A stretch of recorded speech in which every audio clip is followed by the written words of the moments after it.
Bom, agora a gente vai embarcar num assunto importantíssimo, porque falar de microbiota é falar, assim, de um universo que a gente nem imagina quando a gente pensa na nossa saúde sistêmica. Você sabia que a microbiota intestinal, ela está associada a muitas doenças, mas a gente não faz, às vezes, essa ligação. Então, essa aula é dela, da doutora Liliane Opperman, nossa nutróloga.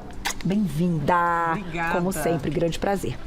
Doutora, a gente já escuta há algum tempo que o nosso intestino é o nosso segundo cérebro. Se não for o primeiro, hein? Pois é. E aí hoje ele já tem ganhado tanto destaque que eu acho que, né, médicos como você que estudam muito já estão colocando ali até num empate. Então, assim, vamos começar por aí explicando, então, o porquê disso, né? Como, então, o intestino tem essa capacidade, a nossa microbiota, de interferir em absolutamente tudo. Bom, vamos falar em primeiro lugar que a nossa microbiota, ela depende da nossa alimentação, do nosso estilo de vida. 100%. 100%. Basicamente, eu vou te dizer que essa alimentação fast food, essa alimentação e essa vida moderna, eu vou até dizer o seguinte, é uns 95% alimentação e o restante é o estresse, por exemplo. Tá. O estresse altera o nosso pH e o pH alterado seleciona bactérias ruins. Entendi. Então a gente tem uma guerra constante aqui dentro. Uma guerra de bactérias boas e ruins. Quando as boas estão mais altas, a gente entende que está tudo em paz. O problema é que muitas vezes as más estão mais predominantes. E Entendi. aí é quando começam os prejuízos. E aí a gente chama de disbiose. Disbiose. Tá. Até a gente tem uma que é a imagem... próxima? Quer colocar já? Vamos já. Colocar na tela. Que a gente vai relacionar com intestino. várias doenças. Olha lá. Como que acontece essa disbiose? Tá. Então a gente tem, por exemplo, na próxima imagem, que é o intestino, a gente vai mostrar o intestino saudável, que é esse lado aqui. Tá bom. As células são todas juntinhas. Ah, que bonitinho. Aqui está a corrente sanguínea.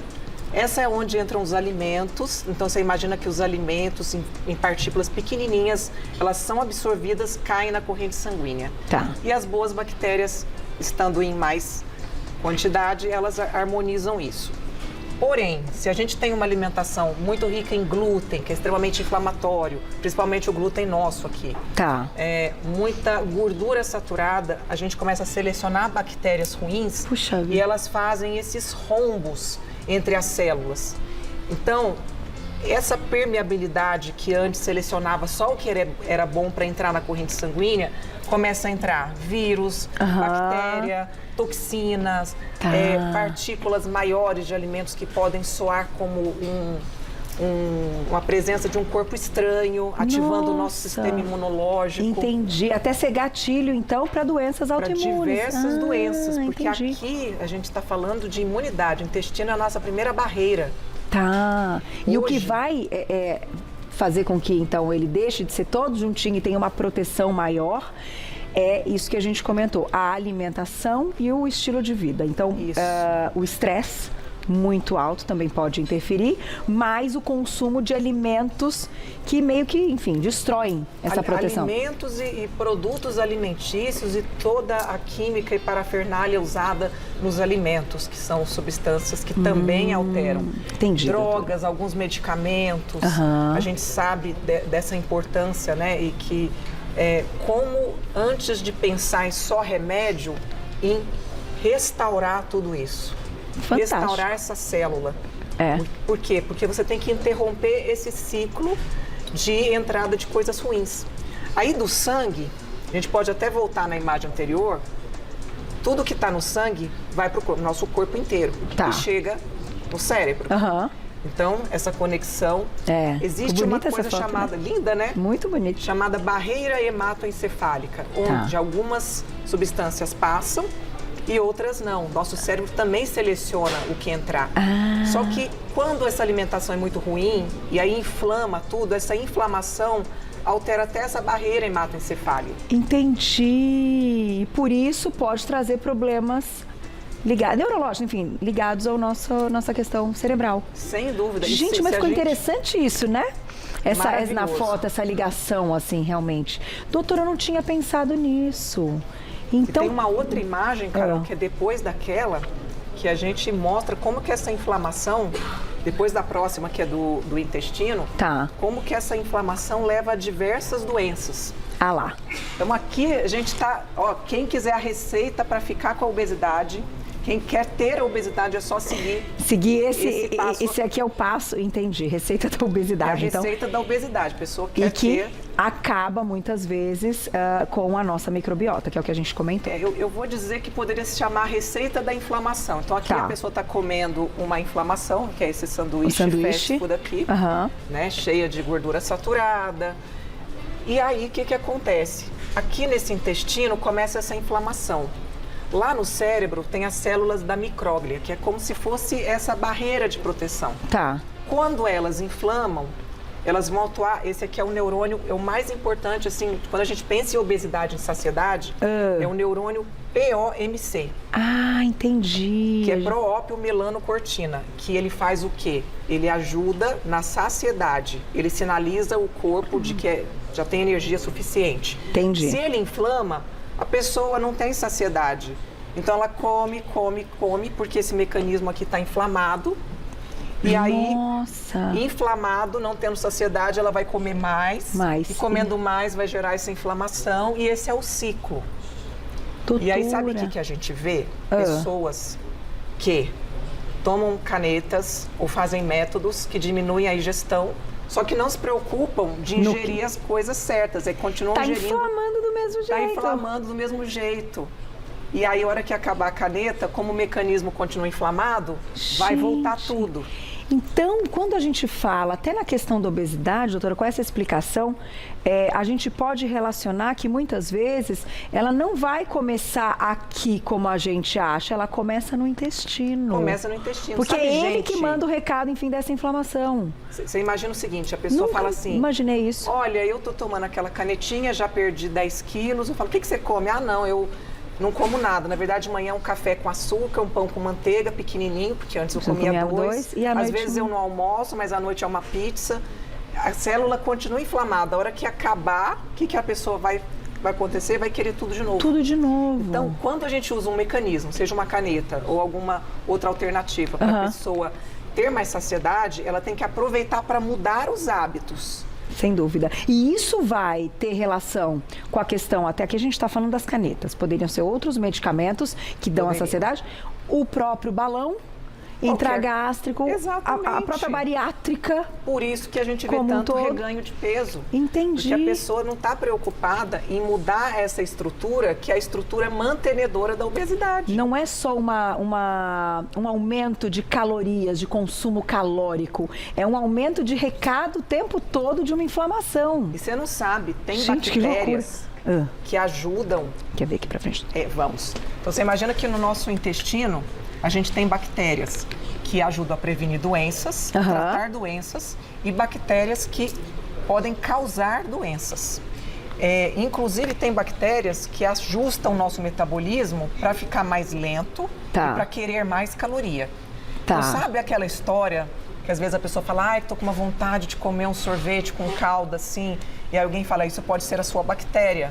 Isso é verdade. Isso é verdade. Isso é verdade. Tá. Nossa, não tinha a menor ideia disso. Cria aquela outra conexão, que é sobre a pessoa estar inflamada e ela quer comer mais, quanto mais ela come fast food, mais ela inflama. Doutora, olha isso. Agora, vamos falar um pouquinho da questão do humor, que eu acho que isso chama muita atenção das pessoas também. Por quê? Vamos. Por que é importante? Porque hoje a gente vê um aumento da prescrição de medicamentos para depressão, ansiedade, né? E isso é preocupante, pensando como sociedade, né? Não só de gasto público, mas eu acho que pensando a forma como as pessoas estão vivendo, né? Sem dúvida, Carol. É triste, é difícil. E isso pode estar relacionado com essa questão do intestino que você está dizendo. Sabe aquela pessoa que fala, nunca tive ansiedade, do nada eu tenho, vou dar um exemplo. Paciente que chega para mim, doutora, desde que eu tô morando em São Paulo, eu engordei 30 quilos, eu vim para cá 5 anos atrás, e antes eu morava com a minha família lá em tal cidade, aí eu vim morar sozinha, só que eu trabalho muito, então não dá tempo de eu cozinhar, eu peço muito iFood, eu peço muito lanche. E aí a pessoa começa a ter um monte de coisa, engorda e fica ansiosa. Aham. E aí ela não sabe mais se é a ansiedade que faz ela comer, se foi ela comer o errado que gerou ansiedade. Então é um imbróglio todo e a gente tem que atuar em todas as causas. Não adianta eu dar só um remedinho para ansiedade. Não tem como, é verdade. A gente tem que desinflamar, criar um outro mecanismo, mudança de hábito. E aí é cuidando da nossa microbiota. E a gente pode acelerar. Assim, a gente pode acelerar. Vamos tomar os probióticos corretos? Tá. Vamos melhorar, dar glutamina para aquelas células que estão abertas do intestino ficarem fechadinhas? Certo. Só que, se não mudar o hábito, qualquer intervenção volta ao que era antes. Tudo. Olha, não imaginava toda essa relação. Vamos colocar já a perguntinha do público? Vamos. E a gente continua falando das doenças. Quem escreveu pra gente na tela. Olha lá.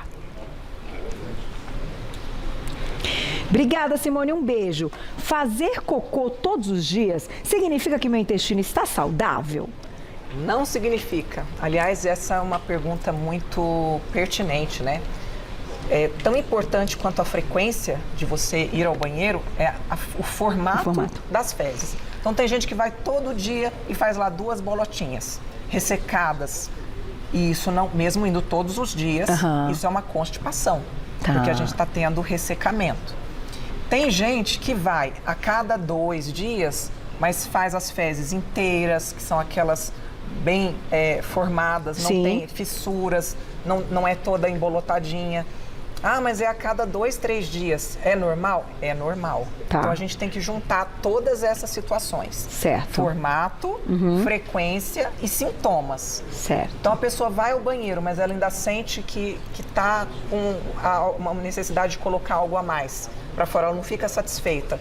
Ah, mas ela vai todos os dias. Isso não quer dizer nada. Não quer dizer nada. Então, por exemplo, um aumento de volume, né? Quando você sente ali que você está mais inchadinho, isso também é algo a ser investigado. Sem dúvida. E a própria questão do glúten, né, doutora? É, porque o glúten, imagina que ele também altera, ele seleciona as bactérias ruins e altera aquela permeabilidade do intestino. Para todo mundo. Quem tem a doença celíaca, claro, é uma doença autoimune.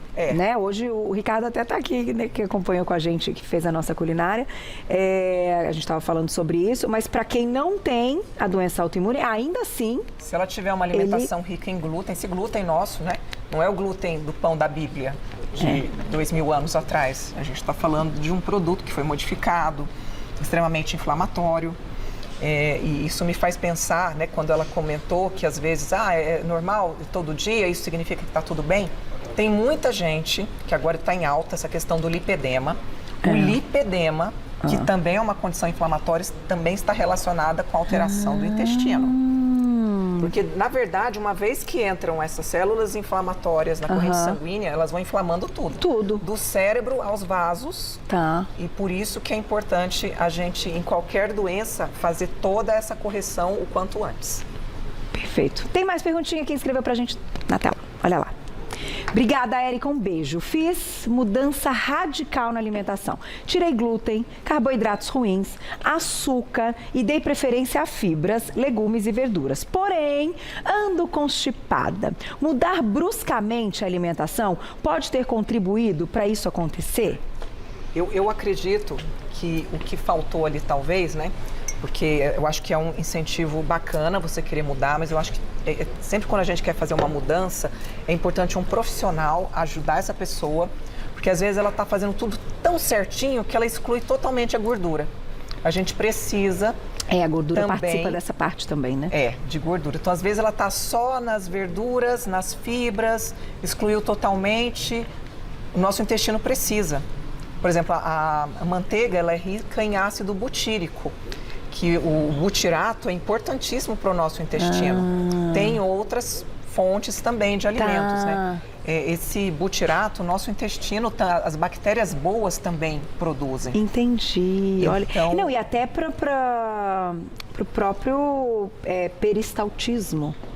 Enfim, falei corretamente. Peristaltismo, os movimentos. Os movimentos, né? Precisa de tudo. Então, de muita água também. Porque também se ela não aumentou a ingesta de água, muita fibra sem água é produto constipado. A fibra funciona muito bem desde que com água. Sem água, ela forma mais uma rolha, um tampão ali para ficar tudo mais obstruído. Tá no caminho certo. está no caminho certo, mas é sempre bom passar para um profissional para poder ajustar exatamente. Aqui eu estou supondo que possam ter acontecido algumas alterações, mas não exatamente é o que aconteceu com ela. Tá certo. Tem mais perguntinha, olha lá, na tela. Obrigada, Marilise. Um beijo. Marlise, desculpa, é isso mesmo. Quando eu fico nervosa, ansiosa, preocupada, meu intestino desanda total. É normal? Existe algo que eu posso fazer? É essa ligação, essa tomadinha, parece. Total. Né? Olha lá, tá ligadinho, né? Com o cérebro. Acho que toda a ansiedade que gera um sintoma físico, né? Porque quando a gente fala ansiedade, é normal. Eu tô ansiosa para chegar em outubro a gente comemorar os 15 anos do Você Bonita. É uma ansiedade boa, né? Existe a ansiedade que nos move e existe a ansiedade que traz sintomas ruins. Palpitação, insônia, o intestino que solta. Então, sempre quando a gente tem um prejuízo, a gente tem que olhar com um pouquinho mais de carinho para essa ansiedade. Entendi. Será que precisa de um tratamento medicamentoso, às vezes no início, até promover todas as mudanças necessárias? Até aquela síndrome do intestino irritável, ela tem uma ligação um pouquinho, né, com essa parte emocional? Totalmente. E aí aquela pessoa fica mais perdida ainda, porque uma hora o intestino está solto, uma hora ele está muito preso, e que é justamente o intestino irritável, ele faz essa alternância, fora os desconfortos, dores, cólicas, gases. Então, é uma pessoa que fica muito... e mais ansiosa ainda, porque ela nunca sabe como é que o intestino vai estar amanhã. Pois é.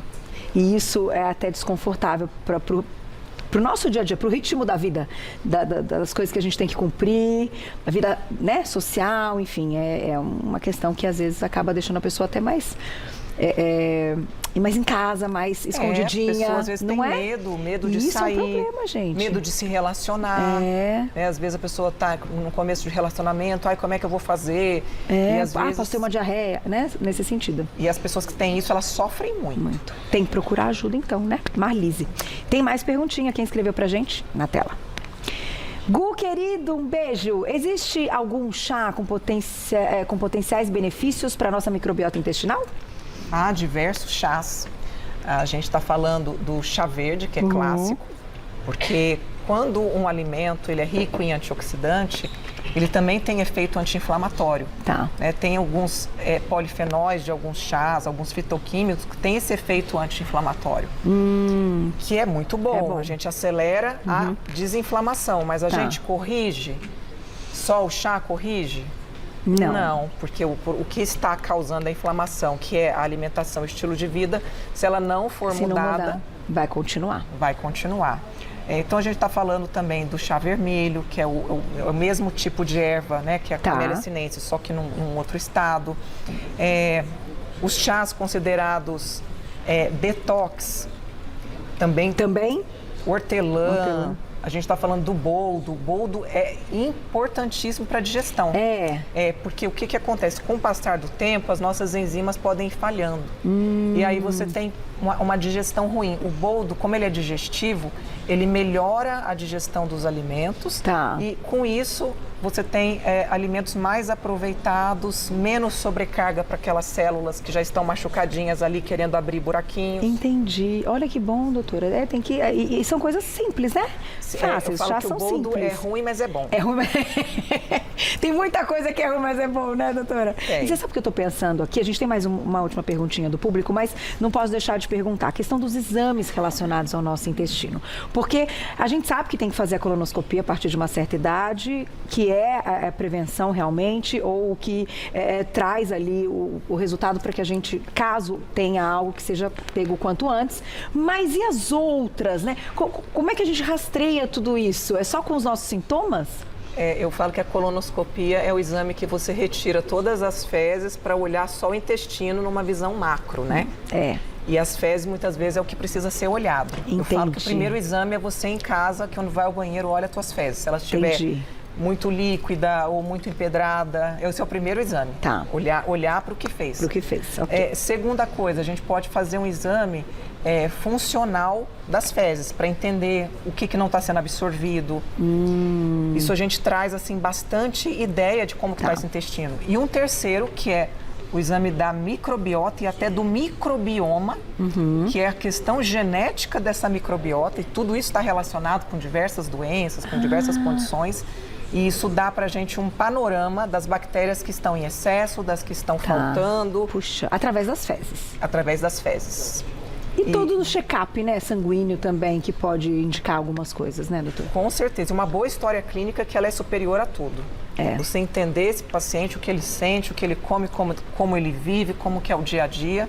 E contar a verdade para os médicos, né, doutora? Porque tem gente que não conta tudo que precisa, né? Guarda ali uma parte, um detalhe importante que não pode faltar também na consulta, né? Agora, só para você saber, a gente tem bactérias e até algumas células intestinais que produzem a substância beta-amiloide, que é o que tem na doença de Alzheimer. Então, olha. Muito da doença de Alzheimer começa no intestino e pode ser tratado ali também. Gente, olha quanta coisa. Criança autista, importantíssimo o intestino, porque as crianças autistas tendem a ser muito seletivas na hora de comer e comer determinadas coisas, só aquelas, então não tem uma variedade, o intestino está inflamado, as condições como autismo, o próprio TDAH, são condições que o cérebro também inflama. Entendi. Então a gente precisa ver essa alimentação e desinflamar, não é somente usar um remédio, é todo esse contexto. E claro, e o equilíbrio, né? Não quer dizer que nunca mais vai ter o prazer um dia de comer o sanduíche ou coisa e tal. Mas o que vale é o que a gente faz com frequência, né, doutora? É a constância, né? Então, vou te agradecer mais uma vez. Que aula, hein, gente? A partir de hoje, todo mundo pensando, nossa, tô não sei o quê. Pode ser o meu intestino, inclusive a baixa da imunidade, que é o que a gente vai falar daqui a pouquinho, assunto com o doutor Bruno, dessa questão das doenças respiratórias, né, nessa época do ano. Então, tá tudo ligado, gente, mas é claro que você vai lá no Instagram dela, que ela realmente é referência na área, nossa nutróloga, @doutora Liliane por extenso. Escreva a palavra doutora, tá? @doutora Liliane, lá no Instagram vocês encontram todo o trabalho dela. Obrigada. Obrigada. Sempre.